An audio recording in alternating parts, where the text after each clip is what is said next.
ఒక చిన్న గ్రామంలో లక్ష్మి అనే అమ్మాయి ఉండేది. ఆ అమ్మాయి చాలా నిజాయితీ గల మనిషి. వాళ్ళ కుటుంబం చాలా పేదది. ఒక్కరోజు లక్ష్మి అడవిలో కట్టెలు సేకరించడానికి వెళ్ళింది. అక్కడ ఒక సంచి కనిపించింది. ఆ సంచి తెరిచి చూసేసరికి ఆ సంచిలో బంగారు నాణాలు మరియు కొంత డబ్బులు ఉన్నాయి. ఆ అమ్మాయి ఆశ్చర్యపోయి అలానే చూస్తూ ఉన్నది.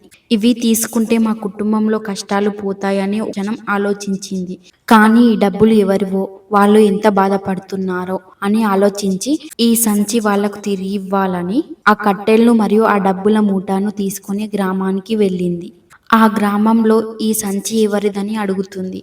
అప్పుడే ఒక చెట్టు కింద ఒక వృద్ధురాలు కూర్చొని ఏడుస్తుంది. ఆ అమ్మాయి అక్కడికి వెళ్ళి ఏమైంది అవ్వా అని అడుగుతుంది. అప్పుడు ఆ వృద్ధురాలు ఒక సంచిలో బంగారు నాణాలు ఉండాయి, అవి ఎక్కడో పోయాయని చెప్పింది.